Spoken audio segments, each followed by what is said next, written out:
challenges and opportunities. And I will also talk to you about the state of skills in Africa. With over 8 million learners in the region, Coursera has unique insight into learner behaviors and learner trends. But first, computer, access to an internet connection, anyone, anywhere will be able to compete for those well-paid and in-demand jobs. So to summarize, we face some very serious challenges. Access to education is unequal, and inequality is actually getting worse. Unequal access leads to unequal economic opportunity. Automation and the pandemic, as we have seen, have also worsened inequality. And inequality will worsen further for those with lower skills. It really is not a pretty picture overall.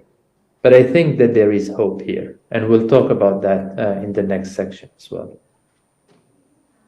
And this is where I'd actually like to talk about the opportunities that online learning provides. If we start with this chart, and this kind of shows the Coursera learning ecosystem, we believe that the in-demand digital jobs that we talked about that are forecast to grow over the next 3 years, they can be learned online on platforms like Coursera.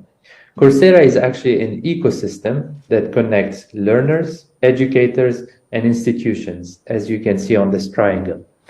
Now, over 107 million learners come to Coursera to learn. And we also have more than 275 leading university and industry educators who come to Coursera to teach the world.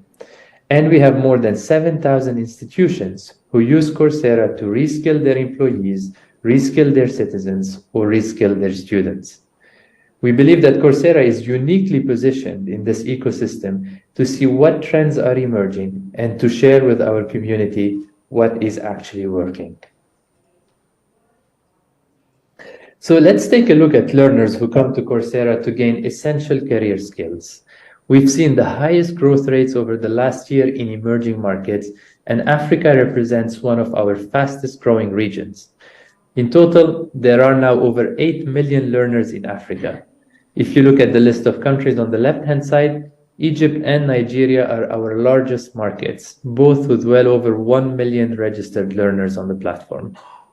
And as you can see, the yearly growth rates range from 29% up to over 50%, which shows the increasing demand of online learning in Africa. Now, when we compare the demographics of our global learners to those in Africa, we see some interesting trends.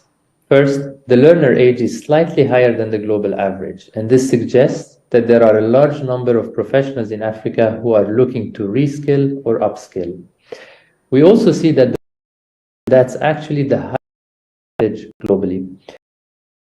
Reliance on Africa, and it's the importance of the provider like MTN to be able to provide that access to online learning in the region. Finally, what you can see here on the chart, we also see that the percentage of female users is down on the global average, and that indicates that there is a gender gap that still persists in our ecosystem, where we know that yes, we've made multiple across most of the region. Investments in rolling out broadband internet, and that I think we are starting to see some encouraging program where we have today about 100 digital ambassadors, and by the end of this year we'll have an additional 200, and by next year we'll have 1,000 of them that are in the different communities, hard to reach places, and we'll be teaching and training our citizens with basic digital literacy skills, but also serving as their interface to the internet, because without a device, you can only do so much if you're skilling people. And I like to say that many of these things are very intertwined. Mapula knows very well our biggest priority right now is how do we get devices in the hands of the people, because we'll go out there and train people, but if they don't have a basic device that they can use to experiment with, to test whether they have those skills, then the journey of bridging the digital literacy gap will be quite a long one.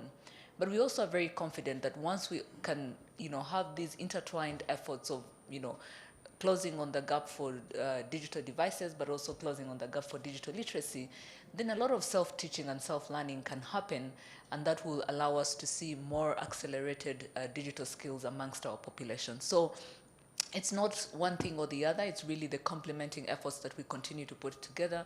And I'm very thankful for this academy that is being set up because it comes in to complement what is already existing, whether it's the Digital Ambassadors program that has been rolled out in our different communities, whether it's the digital training that has been embedded in the curriculum for our students all the way from primary to higher learning institutions.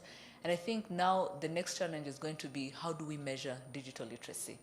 And I know there are very many frameworks, a lot of it, there's self-assessment that happens, ICDL is one of them, but we need to figure out what is the best way that will allow us to measure the level of digital literacy skills. We may be starting with basic, but very soon, and when I say very soon, it may not even be 4 years from now, where we need more advanced digital literacy skills, since every industry, every job has been heavily disrupted with digital, and there's an aspect of digital in really being able to deliver on that. So thank you very much, MTN, for launching this. It's a very timely initiative as we all seek, and I know when we look at the African Union targets of making sure that we have 60% of our population, adult population, digital illiterate, it's different for Rwanda. We need that by 2024. So we're talking about 18 months from now. But I think there is hope. There is hope because for Africa, and particularly for Rwanda, majority of our population are youth. And so they're in some form of education establishment as we go to... Much. I love how he was bringing in the proudly Rwanda. Hello everyone, my name is... in different countries, so you'll be able to see some of the initial countries on there. And so we've you. It's important that we want to create a unique user experience that enter in their names, and then from there, they'd be able to then carry on and come to, if you scroll up, you're able to then see and enter the actual courses then themselves. So they are foundational basic courses, because we understand, we need to be able to address things like basic literacy, how to use a computer, all the way through to how to code, and then they can be able to select their courses. It links into to the Coursera, and then they're able to complete the course, get certification, and over time we're going to build a reward system so that they can be able to build out their nano degree. And what's also exciting is that we've partnered with Coursera on a career academy side where they can actually build a nano degree over time. And the goal, as we mentioned, is really for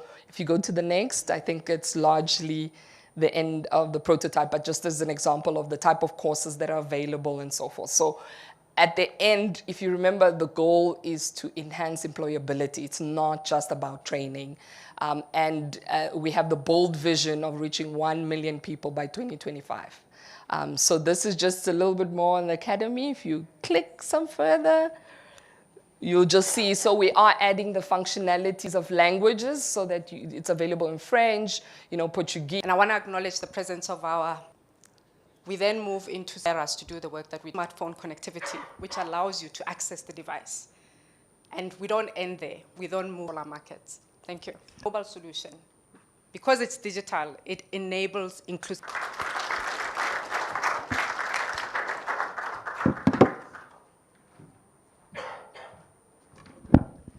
Thank you very much. I just want to thank them very much for joining. And I think, as mentioned, the Power Partnership is really important. So we invite more partners because, as we said, but we were joined by some colleagues online. So we also will sign off.